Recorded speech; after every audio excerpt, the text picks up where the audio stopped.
Vamos dizer, a gente desencarnou e estamos no plano espiritual. O pensamento, ele pode alterar o nosso corpo espiritual, o nosso perispírito?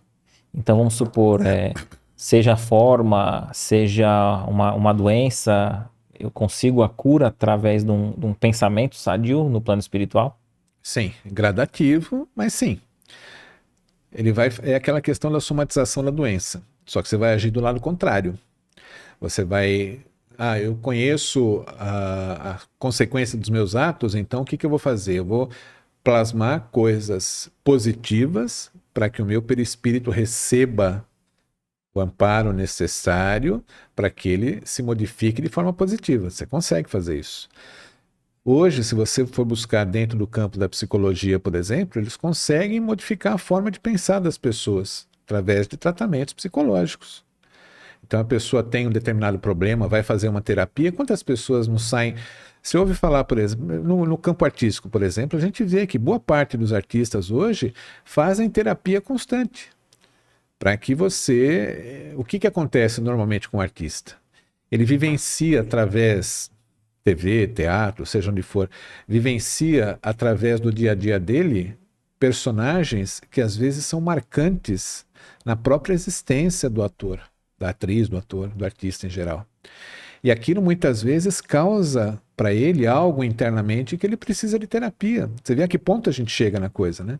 Se for olhar hoje, você assiste um filme, você vê uma novela, você vê uma peça de teatro, a pessoa está lá encenando alguém muito ruim. Várias vezes ele está com aquilo no dia a dia dele, às vezes ele está mais próximo daquela realidade do que a realidade dele dentro de uma família, dentro da casa dele. Então ele vai aprender que naquele dia ele tem aquela atividade, mas ele precisa trabalhar aquilo fora do seu campo psíquico. Então ele tem que tomar cuidado com aquilo.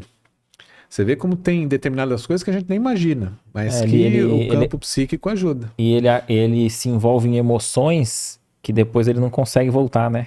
Não consegue voltar. Aí precisa de ajuda exterior.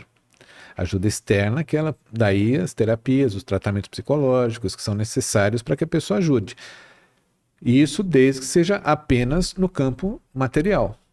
Senão, a necessidade de você buscar uma ajuda dentro do campo espiritual, aí com as várias ações que a gente tem nas casas espíritas, igrejas, sociedade de apometria, sejam elas quais forem, vão auxiliar a pessoa a modificar alguma coisa que está interferindo externamente no dia a dia dele. Ele vai receber auxílio naquele campo. O que você achou desse corte? Coloca aqui nos comentários a sua opinião sobre esse tema. Para ver o episódio completo, é só pesquisar Recomeçar Podcast Espírita.